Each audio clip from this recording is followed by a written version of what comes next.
Hi everyone, I'm Alistair Williams, and we're playing Random or Relevant with the incomparable Kyle Dean Massey.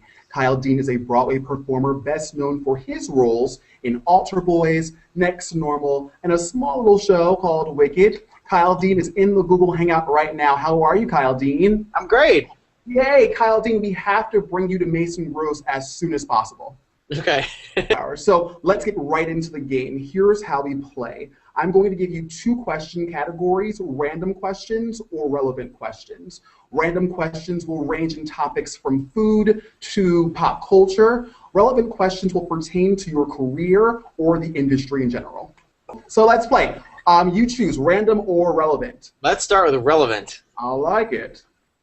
What successes have been your defining moments in your career, and what did you learn? Oh gosh, well I think they've all been defining moments. People are always like, what was like your big break? I'm like, I don't know. The next job was always like the big break. Right. I think I can look back at certain points in my career and put a lot of weight in each separate job. My first paying job, my first equity job, my first national tour, my first Broadway show, when I got an agent, my first time to star on Broadway. Those were all major moments that that I thought were defining moments at that time. But I guess you're always finding new defining moments. So I guess that's the best I can answer that one. So what did you learn from them? Well, I think what I learned was that that this business is relentless. That there's not like one moment where you've made it. You know what I mean? There's not one moment where it's like suddenly smooth sailing. It's always changing. It's always evolving. Your goals are always changing. You're always trying to do better and more work. And so I think that's what I learned. I think I thought that I would reach a point in my career where I would be happy and I would feel this like a certain kind of like stasis, I guess, where you're like, well, it's all smooth sailing, and that is not true. Even when you're starring on Broadway, there's more. There are new shows. There are different opportunities that you want to take on. So that's, I guess, what I learned. Right. And I know this question is in the pile, but do you feel like you're still desiring to be discovered, or have you been discovered but the work is still required? I don't know. I think in certain groups, yeah. Like on Broadway and the New York theater scene, I've definitely like been discovered. You know what I mean? Like people know me here. Like in LA, like I'm still kind of a new kid in town over there. Like, TV land, I'm still kind of an unknown person that does like little bit parts on TV shows here and there. So I guess it depends on what kind of genre you're talking about. Random or relevant, sir? Okay, random. I love this question. When you dance socially, what do you do with your arms? I do with my arms? Oh gosh, I don't know. I kind of like an arms in the air kind of situation for some reason. I didn't know this whole bounce thing. That's what I try to do. No, I'm kind of like a. I like to do a little of this thing. I love it. Random or relevant, sir? Okay, relevant. Oh, this is good for you. Where did you go to college, and how was your college experience? I went to school at Missouri State University, as it's called now, and it was great. I feel like I learned everything that I know there, pretty much.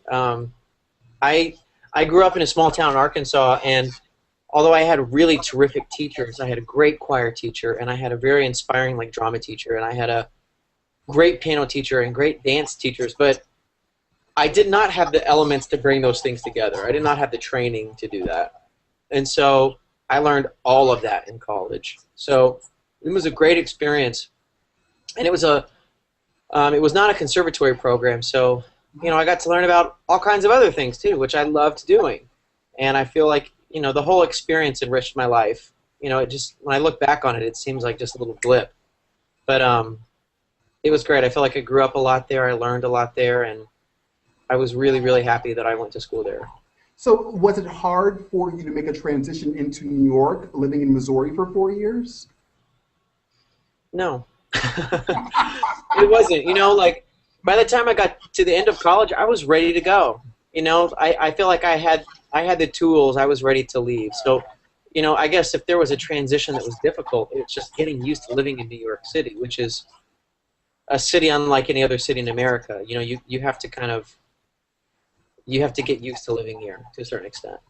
Right. And how about building your network in New York? Was it hard to do in Missouri, or were you not worried about that? Well, I left school and I came to New York for one semester during my junior year.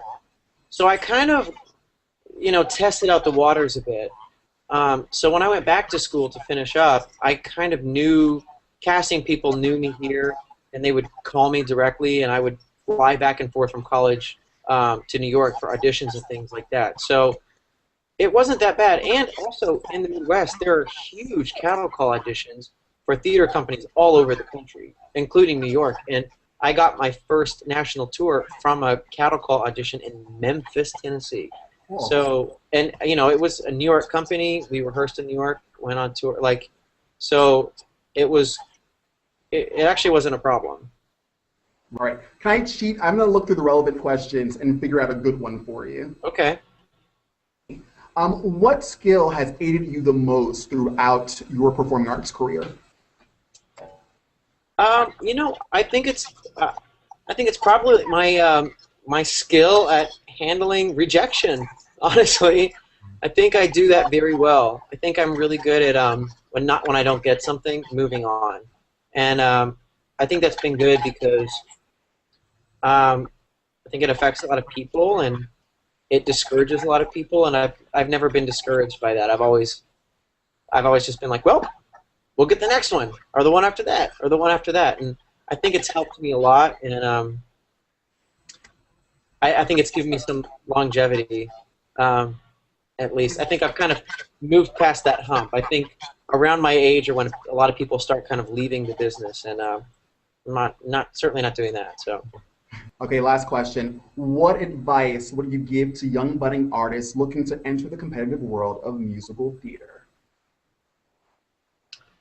Well, I usually always give pretty much the same advice, which is get the best training you possibly can, and then get more of it.